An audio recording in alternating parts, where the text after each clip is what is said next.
Hello viewers, இங்க பாருங்களேன், நம்ம வீட்ல இந்த ராமேஸ்வரம் மல்லின்னு சொல்லுவாங்க இல்லீங்களா, அது எவ்வளவு பெருசா பூத்திருக்கு பாருங்க.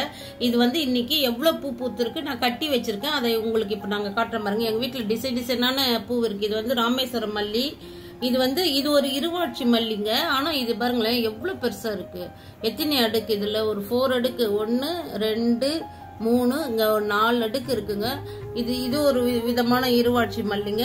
அதுக்கப்புறம் இங்க பாருங்க, இது வேற இருவாட்சி. இது வந்து 3 அடுக்கு தான். இங்கே நல்லா தெரியும் பாருங்களேன். 1 2 3 அடுக்குங்க. அப்புறம் இது வந்து 5 அடுக்கு மல்லின்னு சொல்லுவாங்க இல்லைங்களா, அது குண்டு மல்லி மாதிரியா இருக்கு. ஆனா இது குண்டு மல்லி கிடையாது, 5 அடுக்கு மல்லிங்க. இது ஒரு இருவாட்சி. நடுப்புற பூக்காதுன்னு சொல்லுவேன் பாருங்க. இந்த பூ எனக்கு பிடிக்காது. ரொம்ப பூக்காத்துனால இது வேஸ்டா மொட்டோடவே இருக்கிறதுனால இது காயுது. அதை விட நம்மளுக்கு பிடிச்சது இந்த ராமேஸ்வரம் மல்லியும் இது மாதிரி இருக்கிற இருவாட்சி மல்லி தாங்க பிடிக்கும். அதுக்கப்புறம் இது நம்ம வீட்டுல பூத்த குண்டு மல்லிங்க.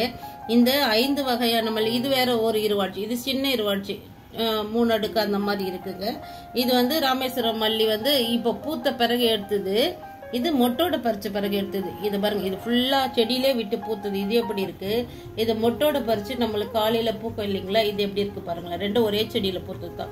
அப்ப நீங்க மொட்டோட பறிச்சு கட்டினீங்கன்னா ஈஸியா கட்ட முடியும். இது மாதிரி விரிஞ்ச பிறகு கட்டணும்னா ரொம்ப கஷ்டங்க, கட்ட முடியாது. இது நான் உங்களுக்கு எதுக்கு கட்டணும், எங்க வீட்டுல இத்தனை வெரைட்டி மல்லி இருக்கு. இங்க பாருங்க, ராமேஸ்வரம் மல்லி எவ்வளவு பெருசா இருக்கு பாருங்க. பூத்தது சூப்பரா நான் கட்டி வச்சிருக்கேன் பாருங்களேன். இன்னைக்கு காலையில தாங்க இதை கட்டினேன். இவ்வளவு அழகா இருக்கு.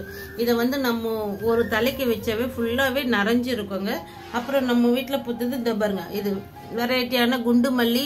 இந்த சின்ன சின்ன இருவாட்சி பூ இருக்கு இல்லைங்களா, அது மாதிரி இது மாதிரி சின்ன இருவாட்சி குண்டு மல்லி. இது பாருங்க எவ்வளவு அழகா இருக்கு. குண்டு மல்லி தான், தெரியுதுங்களா? இது மொத்தம் சேர்த்து இது ஒரு முழம், இது ஒண்ணு. இப்போ நம்ம வீட்டுல இவ்வளவு இருக்கு பூ. அப்போ நம்ம உழைச்சா எவ்வளவு கிடைக்குது பாருங்களேன். பாருங்க எவ்வளவு சூப்பரா இல்லைங்களா? இது மொத்தமே இப்ப நம்ம சாமிக்கு தான். ஏற்கனவே சாமிக்கு நேத்து பூத்ததும் வச்சிருக்கோங்க. அது ஒரு வீடியோல ஒரு போட்டோ எடுத்து வச்சிருக்கோங்க. அதே உங்களுக்கு இந்த வீடியோ மூலமா காட்டுறேங்க. இது உங்க வீட்டுல இது மாதிரி ஒரு 4 தொட்டில நீங்க இந்த மல்லிச்செடி வாங்கி வச்சீங்கன்னா உங்க தலையும் அடைஞ்சிருக்கும், வீட்டுல வாசனையும் நிறைஞ்சிருக்கோங்க. இந்த வீடியோ உங்களுக்கு பிடிச்சதுன்னா லைக் பண்ணுங்க, ஷேர் பண்ணுங்க, சப்ஸ்கிரைப் பண்ணுங்க. ரொம்ப நன்றிங்க. இந்த பூக்களை கட்டின பிறகு காட்டுறதுக்காக தாங்க இந்த வீடியோவே. ஓகே, தேங்க்யூங்க.